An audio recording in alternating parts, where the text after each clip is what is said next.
Welcome to the Registered Investment Advisor Podcast, where financial services marketing expert Seth Green interviews experts, executives, and top producers to share can't-miss tips on how they successfully manage their financial service firms, grow their businesses, create great relationships, and influence the industry.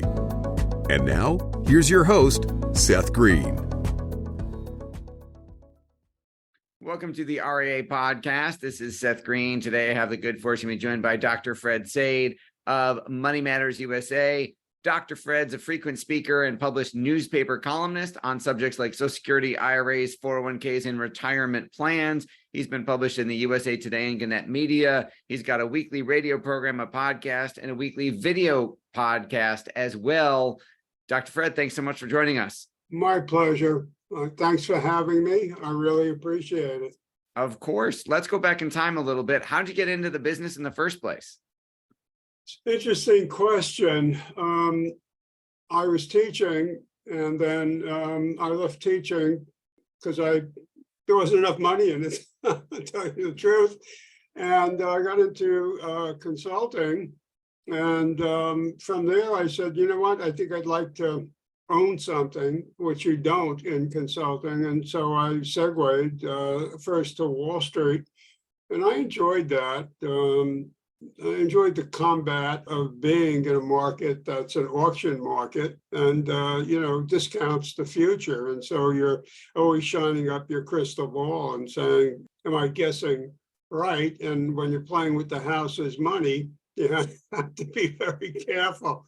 And from there, I decided that I wanted to go back into consulting because I couldn't take the pressure anymore. So I did that. And then I decided that, you know what, I had enough of that. I want to own something again. So the entrepreneurial urge took over. And then I had to figure out what I wanted to do. And I found that really getting into the details of tax planning interested me because tax changes are so frequent.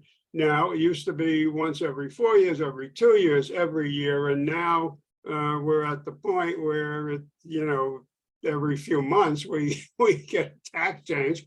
And the other thing that interested me is that everybody and his uncle is in growing assets. Why not get into distribution planning, the other side of the coin? So that's basically what happened. I just put the two together, comprehensive tax planning with distribution planning. Not that I don't do any growth of assets, but that's not my main focus. So my focus really is the individual who's in their mid-50s to about age, 78, 79 in there. If they keep on raising the RMDs, that could go even higher.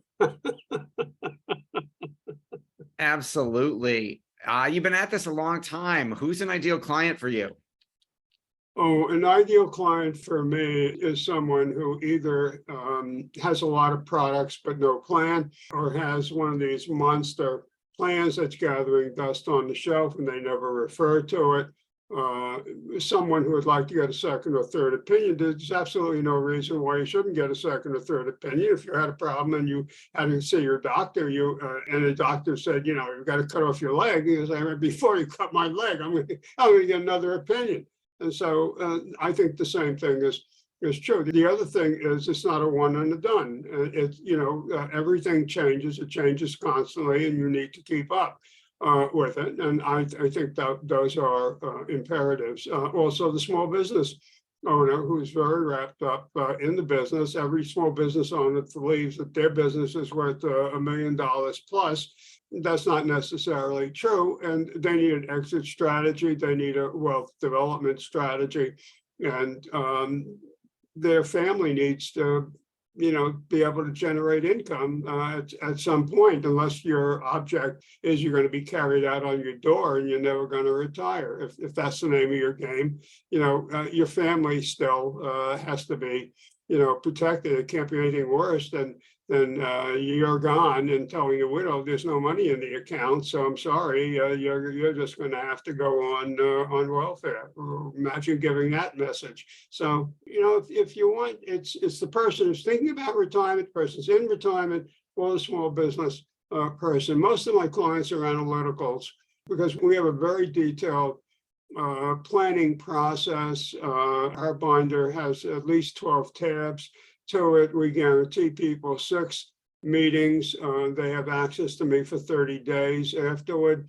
If they need more than that, we'll give them more than that. Because my clientele tends to be highly analytical, it's not unusual that we may have 8, 9, 10 meetings before they are completely satisfied that they understand it and they own it. And we give them, as I said, a comprehensive binder. And then as we make changes, when we do the annual reviews, they can pull a sheet out, put a new one in, and if there's no major change and everything is on track, then we'll give them a smaller binder where they can just store the annual reports. But our goal is to have a detailed plan with action steps that you know what they are and you can implement them. So if you don't remember 3 months from now, you can go to the plan and you can look and it's all laid out for you. You own it. And that's the benefit of having all of these steps. We're not interested,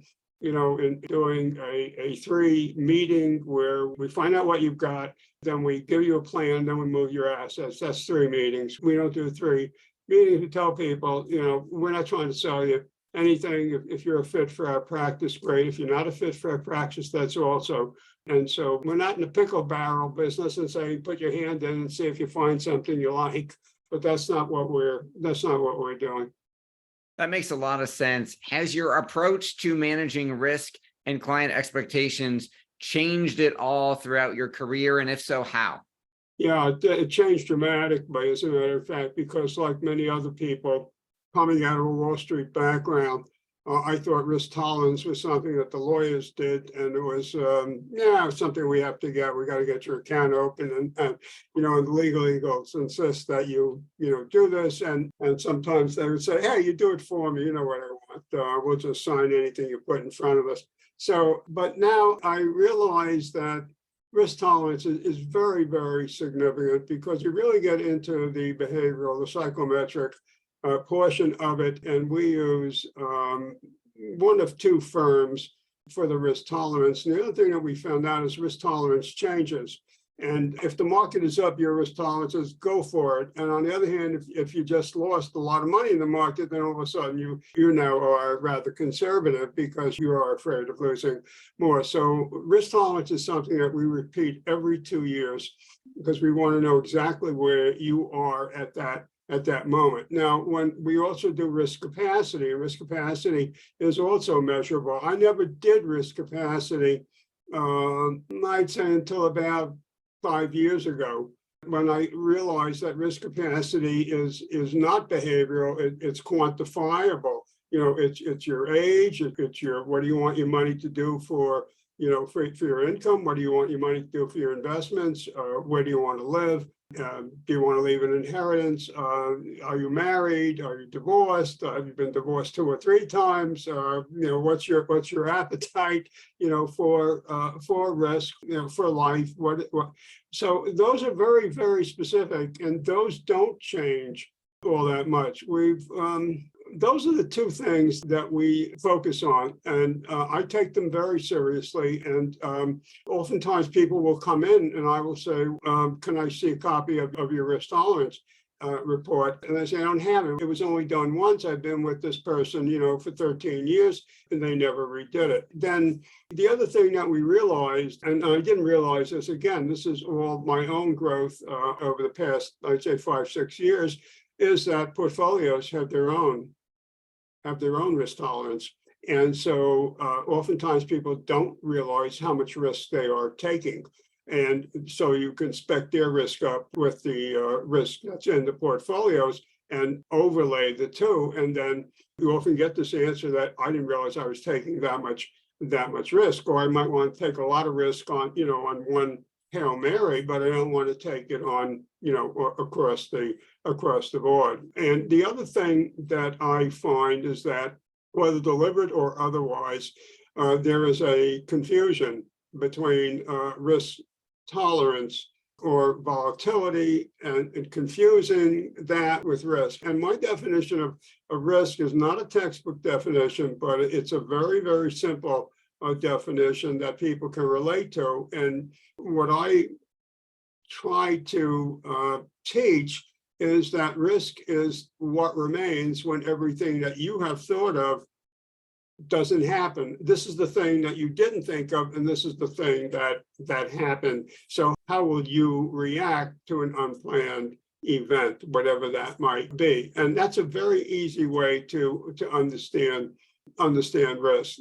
Benjamin Graham, the absolute father of risk, said that the purpose of investing is not to manage returns, but to manage risk. And that's how I often begin conversations with people who come in like the wild men of Borneo, because there's so much risk in their portfolio, but they spec out as being, I don't want to say risk adverse, but not as aggressively as the portfolio indicates. The other thing is that people's spending pattern changes, and they go through different phases of retirement. It's not a straight line, it's not linear, nor is it a smile diagram as well. It's variable. And fortunately, we have the software that we use can deal with variable spending patterns. There isn't a lot of that software out there. Most software just takes an inflation factor and inflates your spending. And that's highly misleading. The other issue, we do use Monte Carlo scenarios, but we do explain to the client that Monte Carlo scenarios are not necessarily realistic. And let me unpack that a little bit for you. The software that we use will do 25,000 iterations each time we move the ticker a little bit. I don't think that in and of itself is important. There's two things that I see as important. One is there's the 2-minute rule. That is that the algorithms that are involved in Monte Carlo have to give you a solution in 2 minutes or less. And unfortunately, all the software is built on the 2-minute rule. And it may be that maybe it takes 32 hours to get to the right answer, but no, it's going to sit there. I don't want you sitting in front of me for 32 hours. I don't want to sit in front of you for 32 hours. I want to go home. That's a problem. So there's a built-in error in Monte Carlo. The other thing is, what's the failure rate? Let's say that you need money for 30 years. Based on a longevity analysis, we use the Society of Actuaries longevity calculator. There are others that are fine, but we use that one. Let's say we're planning for a 30-year expectancy. You got 25%, let's say, probability that you or your spouse is going to live age 95. But let's say we're looking at the 30 years, and let's say the scenario says that your money will last for 26. The Monte Carlo scenario said that you failed, but in real life, you didn't fail. You just adjust your spending, and the money will last for 30 years. So so how does it help somebody to say, you got a 35% chance of failure? What does that mean to you? I mean, you can say, yeah, if you're on an airplane and the pilot says you got a 35% chance of crashing, and we'll leave the door open and you can get off. That you can understand, but the same thing in a portfolio? No, 35% risk of failure is not the end of the world in a portfolio, because you will adjust your spending, and in the real world, you'll have enough money and everything will work out fine. Your passion is obvious. What do you like best about what you're doing? Educating people and also getting them to take action. I like David Blanchett stole a phrase from somebody else. It's not important who. I'll credit Blanchett, though he didn't invent it. What he said is education enables smart people to do dumb things. So education without action doesn't mean anything. So we want people to own the plan, to understand it, to own it. If they object to parts of it, we want to know what they're objecting to it and what their solution is. And we want to test out their solution and see if it works. If their solution works, fine. It's their life, it's their money, it's their goals. They know what they want to do with their money, their income. So that's up to them. If it doesn't work, the sun doesn't always shine, in Philadelphia, you got to have 2 or 3 options. So if the plan obviously does not work, then we have to have alternatives. I should say that we don't feel that the amount of work that we do, which is very time consuming, we're going to spend at least 30 hours working with the client. So that's an expensive proposition.